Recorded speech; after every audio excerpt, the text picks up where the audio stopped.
బాగున్నారా? రైట్. ఒకసారి పక్క వాళ్ళని చూసి అడగండి, బాగున్నారా అని చెప్పి.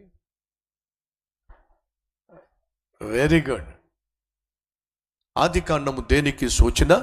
మనిషి ఎలా పాడైపోయాడో తెలియచేసింది. నిర్గమాకాండం దేనికి సూచన? మనిషి ఎలా రక్షించబడగలడో తెలియచేసింది. లేవియాకాండం దేనికి సూచన? మనిషి ఎలా పరిశుద్ధపరచబడగలడో తెలియచేసింది. మొదటిగా మనిషి ఎలా పతనమైపోయాడో ఆది కాండం తెలియచేస్తుంది. మనిషి ఎలా రక్షించబడగలడో నిర్గమాకాండం తెలియచేస్తుంది. మనిషి ఎలా పరిశుద్ధపరచబడగలడో లేవియాకాండం తెలియచేస్తుంది. మనిషి దేవుణ్ణి ఎలా ఆరాధించాలో, ఎలా సేవించాలో, ఎలా పూజించాలో సంఖ్యాకాండం తెలియచేస్తుంది.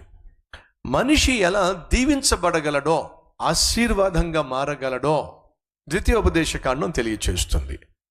మోషే వృద్ధాప్యానికి వచ్చేసాడు. వృద్ధాప్యానికి వచ్చేసిన తర్వాత మోషేకి అర్థమైపోయింది తాను వాగ్దాన భూమిలోనికి వెళ్ళలేనని. ఎందుకని? ఒకరోజు దేవుడు బండతో మాట్లాడో అని అంటే వెళ్ళి బండను కొట్టేశాడు. అంత క్రితమేమో ఆ బండను కొట్టమన్నాడు. అలా కొట్టినప్పుడు ఆ బండ చేల్చబడి నీళ్లు బయటకు వచ్చినాయి. కానీ ఇప్పుడేమో మోషేతో ఆ బండను కొట్టడానికి వీల్లేదు, ఆ బండతో మాట్లాడు అని చెప్పి అన్నాడు. కానీ మోషే తొందరపాటుతనంతో మాట్లాడడానికి బదులుగా ఆ బండను కొట్టాడు. అలా కొట్టిన తరువాత దేవుడు అన్నాడు, నేను నీకు చెప్పింది ఒకటి, నువ్వు చేసింది మరొకటి. అవిధేయత చూపించావు, నా నామాన్ని గణపరచలేదు. కాబట్టి నీవు ఈ ప్రజలను వాగ్దాన భూమిలోనికి తీసుకెళ్లే ప్రసక్తి లేదు. మోషే మహా గొప్ప నాయకుడు, పోగొట్టుకున్నాడండి వాగ్దాన భూమిని చూసే భాగ్యాన్ని. నువ్వు ఎంత ఆత్మీయుడైనా కావచ్చు, ఎంత గొప్ప బైబుల్ నాలెడ్జ్ అయినా నీకు ఉండొచ్చు, ఎంత గొప్ప ప్రసంగికుడు అయినా కావచ్చు, ఎంత గొప్ప ప్రార్థనా పరురాలు అయినా కావచ్చు, ఎంత గొప్ప దీనత్వం కలిగిన వ్యక్తివైనా కావచ్చు. కానీ వినో, మన జీవితంలో మనం చేయకూడని పనులు చేసినట్లయితే దానికి మూల్యము చెల్లించక తప్పదో. మోషే చెల్లించాడు. ఒక్కసారైనా అక్కడికి వెళ్తాను అంటే వద్దన్నాడు. కానీ దేవుడు కనికర సంపన్నుడు. మోషే, చాలాసార్లు అడిగావు వాగ్దాన భూములు అడుగు పెడతానని, నీ రోజులు దగ్గర పడిన విషయం నాకు తెలుసు. త్వరలో నువ్వు మరణించబోతున్నావు. సరే, వాగ్దాన భూమిలోకి నువ్వు వెళ్ళడానికి వీలు లేదు అని చెప్పి నేను ఖచ్చితంగా చెప్పేశాను, కాబట్టి వెళ్ళే ఛాన్స్ లేదు. కానీ నీకు ఒక అవకాశం ఇస్తున్నాను. ఏంటి ప్రభువా? ఫలానా కొండ ఎక్కువ, ఆ కొండపై నుంచి నేను వాగ్దానం చేసిన భూమిని నీ కల్లారా చూడు. కనికరించాడు దేవుడు. అడుగు పెట్టకపోయినా కనీసం దూరం నుంచి అయినా వాగ్దాన భూమిని చూసే అవకాశం మోషేకి ఇచ్చాడు. అప్పుడు మోషే వచ్చి అంటున్నాడు, నేను చనిపోబోతున్నాను కదా, మరి ఈ యవ్వన సైన్యాన్ని వాగ్దాన భూమిలోకి తీసుకెళ్ళడానికి నాయకుడు లేకపోతే చెదిరిపోతారు. వాళ్ళు చెదిరిపోకుండా ఉండాలంటే వారికి ఒక నాయకుడు కావాలి. నేను చనిపోబోయే ముందు ఒక నాయకుడిని నువ్వు ఏర్పాటు చేస్తే మంచిది కదా.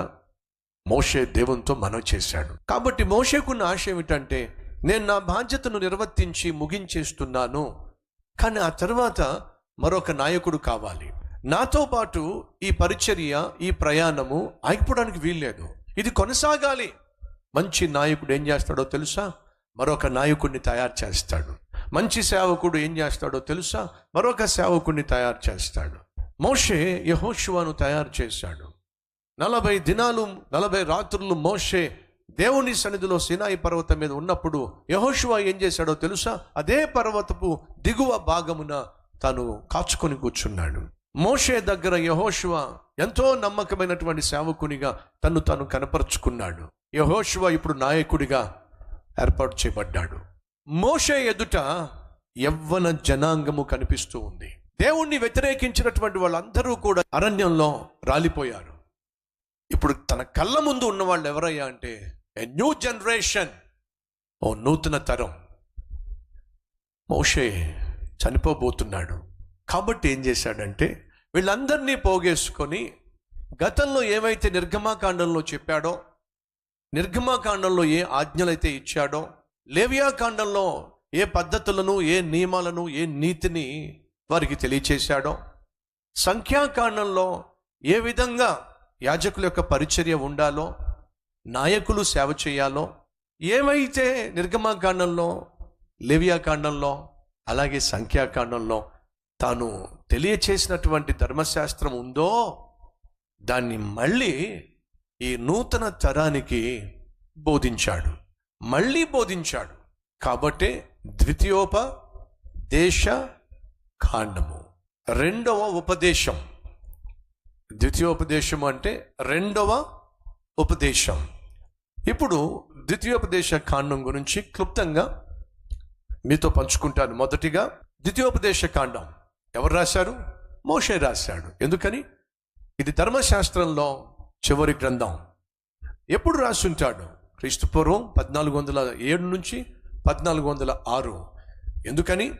మిగతా పుస్తకాలు చెప్పా కదా 40 సంవత్సరాల కాలంలో రాశాడు. కానీ ఈ పుస్తకం చివరిలో తాను మరణించక మునుపు రాసినటువంటి పుస్తకం. ఎన్నో పుస్తకం ఇది? పరిశుద్ధ గ్రంథంలో 5వ పుస్తకం, ధర్మశాస్త్రంలో కూడా 5వ పుస్తకం. ఎన్ని అధ్యాయాలు? 34 అధ్యాయాలు. ఎన్ని వచనాలు? 957 వచనాలు. ఎన్ని మాటలు? 38,461 మాటలు. ప్రత్యేకతలు ఏమిటి? జ్ఞాపకము చేసుకునే పుస్తకం.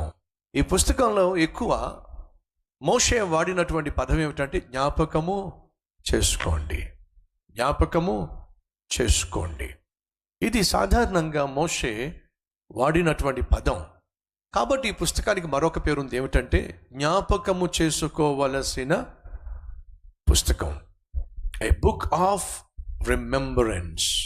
జ్ఞాపకం చేసుకోవలసినటువంటి పుస్తకం. ఈ పుస్తకం యొక్క వ్యవధి ద్వితీయోపదేశకాండం మొదటి నుంచి చివరి అధ్యాయం వరకు మొత్తం కాలం ఎంతో తెలుసా? కేవలము 1 లేదా 2 నెలల కాలము. అనగా మోషే తన జీవితంలో చివరి వారాలు గడుపుతున్నాడు. చివరి వారములు గడుపుతున్న సమయంలో తన ఎదుట ఉన్నటువంటి యవ్వన జనాంగాన్ని ఉద్దేశించి తాను ఏమైతే ఇశ్రాయేలీయులకు గతంలో బోధించాడో, ఆజ్ఞలు ఇచ్చాడో, ధర్మశాస్త్రం ఇచ్చాడో, నీతి నియమాలు తెలియచేశాడో, పద్ధతులను గురించి మాట్లాడాడో, చచ్చిపోబోయే ముందు నిర్గమాకాండము, లేవియాకాండము, సంఖ్యాకాండం మొత్తం కలిపి 10 సందేశాల ద్వారా యవ్వనస్తులకు మళ్ళా ధర్మశాస్త్రాన్ని బోధించాడు. కాబట్టి ఇది ఉపదేశం. ద్వితీయోపదేశం, రెండవ ఉపదేశం. మళ్ళీ వారికి ఉపదేశాన్ని అందించాడు. కాబట్టి దీన్ని ద్వితీయోపదేశ కాండము అని చెప్పడం జరిగింది. దీంట్లో ప్రధానంగా 4 విషయాలు మోషే ఈ ద్వితీయోపదేశ కాండంలో ప్రస్తావిస్తాడు. సులభంగా మీరు అర్థం చేసుకోవాలని ఇది నేను మీతో పంచుకుంటున్నాను. మొదటిగా ఈ ఉపదేశాల సారాంశం ఏమిటంటే వెనక్కి చూడండి. తన ఎదుట ఉన్నటువంటి ఈ యవ్వన జనాన్ని ఉద్దేశించి మాట్లాడుతూ వెనక్కి చూడండి. ద్వితీయోపదేశ కాండాన్ని మీరు ఒకవేళ 1వ అధ్యాయము, 2వ అధ్యాయము, 3వ అధ్యాయం మీరు చూసినట్లయితే వివరిస్తాడు. అయ్యా జాగ్రత్తగా వినండి. దేవుడు మీ పేరెంట్స్ ఉన్నారు చూసారా, మీ పితరులు ఉన్నారు చూసారా, వాళ్ళని అద్భుతంగా ఐగుప్తు దేశం నుండి నడిపించుకుని తీసుకొచ్చాడు. వాళ్ళ పట్ల దేవుడు ఉన్నతమైన ఉద్దేశాలు కలిగి ఉన్నాడు. వాళ్ళకి కావాల్సిందంతా దేవుడు చేశాడు. కానీ మీ వాళ్ళు చేసింది ఏమిటయ్యా అంటే దేవుని మీద తిరగబడ్డారు, దేవుణ్ణి బాధ పెట్టారు, దేవుణ్ణి గాయపరిచారు. ఫలితంగా మీ తల్లిదండ్రులందరూ కూడా అర్ధంతరంగా అరణ్యంలోనే రాలిపోయారు. అలా వాళ్ళు రాలిపోవడానికి కారణం ఏమిటంటే వాళ్ళు దేవుని మీద తిరుగుబాటు చేశారు. వెనక్కి చూడండి, మీకు అర్థమవుతుంది మీ పితరులు ఏ విధంగా దేవుణ్ణి విసిగించారో, వేధించారో, బాధించారో అలా మీరు మాత్రం దయచేసి చేయకండి. 2, ముందుకు చూడండి. ఈ యవ్వన జనము, యవ్వన తరము ఇంకా వాగ్దాన భూమిలో అడుగు పెట్టలా. వాగ్దాన భూమి వారి ఎదుట ఉంది. ఆ వాగ్దాన భూమిలోనికి మోషే తీసుకుని వెళ్ళే అవకాశం లేదు. ఎందుకంటే మోషే చేసిన తప్పు వల్ల ఆ అవకాశాన్ని పోగొట్టుకున్నాడు. కానీ దేవుడు ఏం చేశాడు? మోషే చేసిన తప్పు వల్ల వారిని వాగ్దాన భూమిలో తీసుకెళ్లే అవకాశం లేకపోయినా యెహోషువను నాయకుడిని ఏర్పాటు చేసుకొని వీరిని వాగ్దాన భూమిలోనికి తీసుకువెళ్ళడానికి దేవుడు తీర్మానం తీసుకున్నాడు. ఫలితంగా ఇప్పుడు యెహోషువ వీరిని వాగ్దాన భూమిలోకి తీసుకెళ్ళబోతున్నాడు. కాబట్టి ద్వితీయోపదేశ కాండంలో 1వ అధ్యాయం నుంచి 11వ అధ్యాయం వరకు మోషే అందించిన సందేశాల సారాంశం ఏమిటంటే, ముందుకు చూడండి, మీకోసం వాగ్దాన భూమి సిద్ధంగా ఉంది, మీకోసం అద్భుతమైన భవిష్యత్తు సిద్ధంగా ఉంది, మీకోసం దేవుడు దాచిపెట్టినటువంటి పాలు తేనెలు ప్రవహించేటటువంటి దేశము సిద్ధంగా ఉంది. ముందుకు చూడండి. ఆ తర్వాత మీలో మీరు చూసుకోండి. ఎందుకని? మనం సేవిస్తున్న దేవుడు పరిశుద్ధుడో, పరిశుద్ధతను ప్రేమించేవాడో, ఆయన పిల్లలం గనుక లేవియా కాండంలో దేవుడు సెలవిస్తాడు, నేను పరిశుద్ధుని గనుక మీరును పరిశుద్ధులై ఉండండి. ప్రభు బలలో పాలు పంచుకుంటున్నప్పుడు మనం ఏం చేస్తాం? వెనక్కి తిరిగి చూస్తాం. ఏమిటి? నా కోసం నా ప్రభువు తన ప్రాణాన్నే త్యాగం చేశాడు. 2, ముందుకు చూస్తాం. ఏమన్నాడు? నా రాకడ వచ్చు వరకు, అంటే నేను తిరిగి రాబోతున్నాను, దీనిని చేయుడి. తిరిగి రాబోతున్నాను అంటే ముందుకు చూడండి. 3, ప్రతివాడు తన్ను తాను పరీక్షించుకొని, అంటే అర్థం ఏమిటి? మీలోకి మీరు చూడండి, నా మరణమును ప్రచురము చేయండి. అంటే అర్థం ఏమిటి? మీ చుట్టూ ఎవరైతే నశించిపోతున్నారో వారికి నా సువార్తను తెలియచేయండి. ప్రభు బలలో మనం పాల్పంచుకుంటున్నప్పుడు ఏం చేస్తున్నాం? వెనక్కి చూస్తున్నాం, ముందుకు చూస్తున్నాం, మనలో మనం చూసుకుంటున్నాం. అంతేకాకుండా మన చుట్టూ చూస్తున్నాం. అదే ఎగ్జాక్ట్గా ద్వితీయోపదేశ కాండంలో మోషే సందేశాలు ఇస్తూ అంటున్నాడు, వెనక్కి తిరిగి చూడండి. ఏ విధంగా దేవుని కోపాన్ని రేపి మీ పితరులు చచ్చిపోయారో అలా మీరు చేయకండి. 2, ముందుకు చూడండి, మీకోసం వాగ్దాన భూమి సిద్ధంగా ఉంది. సహోదరి సహోదరులు, మనం ముందుకు చూడాలి. ఎందుకని? మన కోసం వాగ్దాన భూమి సిద్ధంగా ఉంది. మీలో మీరు చూసుకోండి. మనం సేవిస్తున్న దేవుడు పరిశుద్ధుడు గనుక మీరును పరిశుద్ధులై ఉండండి అని దేవుడు సెలవిచ్చాడు. కాబట్టి ఎప్పటికప్పుడు మిమ్మల్ని మీరు పరిశీలించుకోండి, మీలో మీరు చూసుకుంటూ ఉండండి. మీకు దేవునికి మధ్య ఏదైనా అడ్డుందేమో పరిశీలించుకోండి. మీ చుట్టూ చూడండి. మన చుట్టూ మనం చూడాలి. కారణం ఏమిటంటే, మన చుట్టూ మన విశ్వాసాన్ని అణిచివేసే, మన ఆత్మీయతను అణిచివేసే, అపవిత్రతను మనకు ఆపాదించే పాపిష్టి ప్రపంచం మన చుట్టూ ఉంది. కాబట్టి ఎప్పటికప్పుడు మీరు బహు జాగ్రత్తగా మీ చుట్టూ ఉన్నటువంటి వారిని గమనిస్తూ ఉండండి. అది ఆ రోజు మోషే ఇచ్చినటువంటి సందేశ సారాంశం. అలాగే మన చుట్టూ ఉన్నవారు నశించిపోతున్నారు, పాపంలో నలిగిపోతున్నారు. వాళ్ళతో పాటు మనం కలిసి మనం నాశనం కాకుండా ఉండాలంటే బైబిల్ చెప్తుంది, వారికి మీరు వేరై ప్రత్యేకంగా జీవించండి. అదే సమయంలో వారికి నా ప్రేమను గూర్చిన సువార్తను తెలియచేయండి. ద్వితీయోపదేశ కాండము అనగా మళ్ళీ ఉపదేశించటము అనగా తను చనిపోబోయే ముందు తాను దేవుని దగ్గర విన్నటువంటి ప్రతి విషయాన్ని తాను యవ్వన తరానికి చివరిసారిగా సందేశాన్ని సారాంశంగా అందించాడు. సో ఈ ద్వితీయోపదేశ కాండంలో మనం కనిపించే మొదటి 11 అధ్యాయాలు మోషే యొక్క ఉపదేశాలు. 17, 18, 19, 20, 21, 22, 23, 26 అధ్యాయాల్లో మళ్ళా మోషే ధర్మశాస్త్రాన్ని వివరించాడు, ధర్మశాస్త్రంలో ఆజ్ఞలను తెలియచేశాడు. సో ద్వితీయోపదేశ కాండం అంటే అర్థం ఏమిటంటే వెరీ సింపుల్ అండి. చనిపోబోతున్న తండ్రి బ్రతకవలసినటువంటి బిడ్డలందరికీ ఉపదేశాన్ని ఇస్తున్నాడు.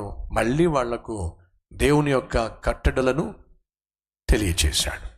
అలా తెలియచేస్తూ చివరిన 34వ అధ్యాయము 5వ వచనము, యెహోవా సేవకుడైన మోషే యెహోవా మాట చొప్పున మోయాబు దేశంలో మృతి నొందెను. 7వ వచనం, మోషే చనిపోయినప్పుడు 120 సంవత్సరములు ఈడుగలవాడు, అతనికి దృష్టి మాంద్యము లేదు, అతని సత్తువు తగ్గలేదు. దయచేసి గమనించండి. మొదటి 40 సంవత్సరాలు మోషే అనుకున్నాడు, నేను వస్తాదునో, నా కండ బలం, నా గుండె బలం, నాకున్న ధైర్యం అనుకున్నాడు. ఏమయ్యాడు తెలుసా? ఒట్టివాడిగా మిగిలిపోయాడు. వస్తాదును అనుకున్నాడు 40 సంవత్సరాలు. అప్పుడు మిగతా 40 సంవత్సరాలు ఒట్టివాడిగా మిగిలిపోయాడు. నేను నత్తివాణ్ణి అన్నాడు.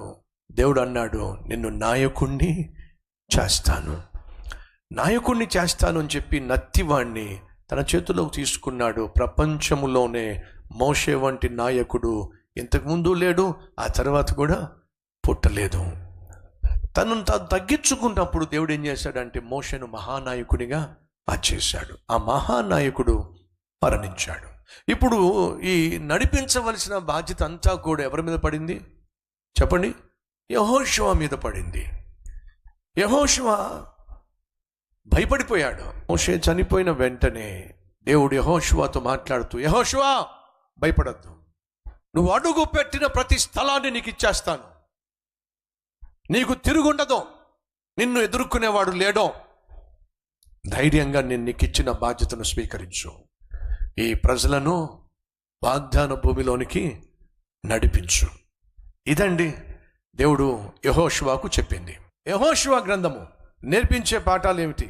మొదటిగా ఎవరు రాశారు? యెహోషువ గ్రంథాన్ని యెహోషువయే రాశాడు. ఎలా చెప్పగలం? యెహోషువ గ్రంథం 24వ అధ్యాయము 26వ వచనంలో ఈ మాట మనం చూస్తాం. రెండోదిగా యెహోషువ అనే పేరుకు అర్థం ఏమిటి? మోషే అనే పేరుకు అర్థం తెలుసా? చెప్పండి. నీళ్ళల్లో నుండి తీయబడిన.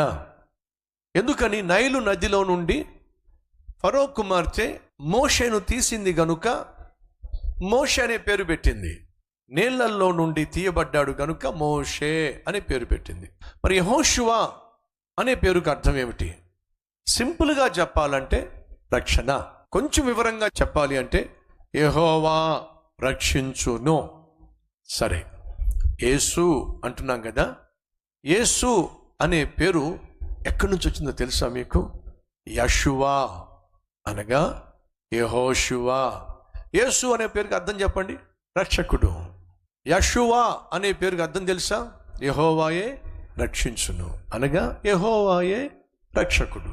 యెషువా అనే పేరు నుంచి యేసు అనే పేరు వచ్చింది. యెషువా, యెహోషువ, షార్ట్ ఫామ్ యెషువ, షార్ట్ ఫామ్ యేసు.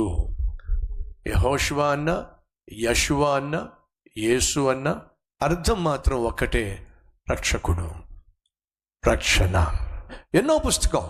పరిశుద్ధ గ్రంథంలో 6వ పుస్తకం. ఎన్ని అధ్యాయాలు? 24 అధ్యాయాలు. ఎన్ని వచనాలు? 658 వచనాలు. ఎన్ని మాటలు? 18,858 మాటలు. సరే, ఆ తర్వాత మనం నేర్చుకోవాల్సింది ఏమిటి? 24 అధ్యాయాలు ఉన్నాయి కదా, వాటిని ఎలా డివైడ్ చేయాలి? మొదటిగా మొదటి అధ్యాయం నుంచి 5వ అధ్యాయం వరకు వినండి. దేవుడు యెహోషువకు చెప్పేశాడు. ఏమని? యెహోషువ, నువ్వు అడుగు పెట్టు ప్రతి స్థలాన్ని నేను నీకు ఇస్తాను, బయలుదేరో, భయపడద్దు, నేను నీకు తోడుగా ఉంటాను. నువ్వు చేయాల్సిందల్లా నేను నీకు చెప్పినట్టుగా ధర్మశాస్త్రాన్ని నువ్వు ధ్యానించు, ధర్మశాస్త్ర ప్రకారము జీవించు, ధర్మశాస్త్రాన్ని బోధించు, దివారాత్రములు దాన్ని ధ్యానించు, దాని ప్రకారం జీవించు, దాన్ని నువ్వు బోధించు. నేను చెప్పినట్టుగా నువ్వు చేయి, చాలు. కాబట్టి యెహోషువ ఏం చేశాడు? వాగ్దాన భూమిలోకి వెళ్ళబోతున్నాడు. కానీ ఆ వాగ్దాన భూమి అప్పటికే అనేక మంది ప్రజల చేత, అనేక మంది యొక్క దేశాల చేత అది నింపబడి ఉంది. ఇప్పుడు ఆ దేశంలోకి వెళ్ళాలంటే జ్ఞాపకం ఉంది కదా మీకు, సంఖ్యాకాండంలో 12 మంది వేగులు వారు పెద్దలు వెళ్ళినప్పుడు ఆ దేశంలో అడుగు పెడితే ఆ దేశాన్ని చూసి అబ్బో అబ్బో అబ్బో, ఆలు తేనెలు ప్రవహించే దేశమే, నిజమే, కానీ దాన్ని మనం స్వతంత్రించుకోలేము. ఎందుకని? అబ్బో, అనాకీయులు దాంట్లో ఉన్నారు, గొప్ప గొప్ప దేహము గలవాళ్ళు, బహు బలాఢ్యులు దాంట్లో ఉన్నారు. వాళ్ళను మేము చూసినప్పుడు వాళ్ళ ఎదుట మేము మిడతల్లా కనిపించాం. 13వ అధ్యాయము చివరిలో మనం అదే చూస్తాం. సంఖ్యాకాండంలో వాళ్ళ ముందు మేము మిడతల్లా కనిపించాం, బచ్చాల్లా కనిపించాం, ఛాన్సే లేదు, గెలిచే ఛాన్స్ లేదు అని భయపెట్టి పడేశారు. కానీ యెహోషువ ఆల్రెడీ అక్కడికి వెళ్ళాడు, అంతా గమనించాడు, అన్నాడు ఖచ్చితంగా మనం ఆ దేశాన్ని, ఆ భూమిని స్వతంత్రించుకుంటాం. నమ్మాడు. వినండి, ఇప్పుడు దేశంలోకి అడుగు పెట్టబోతున్న యెహోషువ తనతో పాటున్నటువంటి ఆ యవ్వన తరాన్ని సిద్ధం చేస్తున్నాడు. గెట్రాడే, మనం దేశంలోకి వెళ్ళబోతున్నాం, శత్రువులు కాచుకొని కూర్చున్నారు, మన మీదకు లేస్తారు వాళ్ళు, భయపడకండి, డోంట్ వరీ, దేవుడు మనకు తోడుగా ఉంటాడు, మనలను గెలిపిస్తాడు అని చెప్పి ఈ మొదటి అధ్యాయము, రెండవ అధ్యాయము, మూడవ అధ్యాయం మనం ఏం చూస్తామంటే సిద్ధపరుచుట. తన ప్రజలందరినీ, తనతో పాటు ఉన్న వారందరినీ కూడా సిద్ధపరిచాడు మొదటి 5 అధ్యాయాల్లో. 6వ అధ్యాయం నుంచి 12వ అధ్యాయం వరకు మనం ఏం చూస్తామంటే యెహోషువ తాను ప్రవేశించటమే కాకుండా అక్కడ ఉన్నటువంటి వారి ఒక్కొక్కరిని జయించటం ప్రారంభించాడు, జయించుకుంటూ వెళ్ళాడు. యెహోషువ గ్రంథంలో 3 ప్రాముఖ్యంగా మనం చూస్తాం. 1 ప్రవేశించటం, 2 పోరాడడం, 3 పంచుకోవడం. ఏమిటట? ప్రవేశించటం, పోరాడడం, పంచుకోవడం. అంతేనండి. అనగా ఆ దేశంలో వాగ్దాన భూమిలో ప్రవేశించారు. ఆ వాగ్దాన భూమిలో ఉన్నటువంటి వారందరితో పోరాటం చేశారు. ఆ పోరాటం చేసిన తర్వాత 13వ అధ్యాయం నుంచి 22వ అధ్యాయం వరకు పంచుకున్నారు. ఇప్పుడు ఆ భూమిని స్వతంత్రించేసుకున్నారు. ఉన్న శత్రులందరినీ తరిమేశారు. ఇప్పుడు 12 గోత్రములకు 12 ప్రాంతాలను పంచుకున్నారు. ఆ పంచుకోవడమే 13వ అధ్యాయం నుంచి 22వ అధ్యాయం వరకు మనం చూస్తాం. యెహోషువ గ్రంథం చూస్తున్నప్పుడు మీకు అర్థం కావాల్సింది ఏమిటంటే వెరీ సింపుల్. ఏ భూమిని అయితే దేవుడు వాగ్దానం చేశాడో, ఏ దేశాన్ని అయితే దేవుడు ఇస్తానని అబ్రహాముకు తెలియజేశాడో, ఆ దేశాన్ని దేవుడు ఇదిగో యెహోషువ ద్వారా ఇశ్రాయేలు ప్రజలను ఆ దేశానికి తీసుకెళ్ళిపోయాడు. మొదటిగా ప్రవేశించాడు, రెండోదిగా అందరితో పోరాడాడు, మూడోదిగా ఆ భూమి అంతటిని కూడా పంచేశాడు, నాలుగోదిగా 23వ అధ్యాయము 24వ అధ్యాయము ఉన్న ప్రజలందరికీ యెహోషువ సందేశాన్ని ఇచ్చాడు. ఏమిటి ఆ సందేశం తెలుసా? నా మట్టుకైతే నేను, నా కుటుంబము యెహోవాను సేవిస్తాం అనే ఒక అద్భుతమైన సందేశాన్ని వాళ్ళకిచ్చి, మరి మీ సంగతి ఏమిటి? నా మట్టుకైతే నేను, నా ఇంటి వారు యెహోవాను సేవిస్తాం. మరి మీరు ఏ తీర్మానం తీసుకుంటారు? ఆ సందేశంతో, ఆల్టర్ కాల్తో యెహోషువ మరణించాడు. యెహోషువ మరణించినప్పుడు 110 సంవత్సరాలు. మోషే మరణించినప్పుడు 120 సంవత్సరాలు. అనగా ద్వితీయోపదేశ కాండంలో మరణించక మునుపు మోషే ఇచ్చినటువంటి సారాంశము, యెహోషువ నూతనంగా నాయకత్వ బాధ్యతలు తీసుకొని ఆ ప్రజలందరినీ ఆ దేశంలో ప్రవేశపెట్టాడు. అక్కడ వారందరితో పోరాడాడు. ఆ భూమి అంతటిని కూడా 12 గోత్రాల ప్రజలకు దేవుని చిత్త ప్రకారము పనిచేశాడు. తన పనిని ముగించేశాడు. లోకానికి సాక్ష్యం ఇచ్చాడు, నేను, నా కుటుంబము దేవుణ్ణే సేవిస్తాం.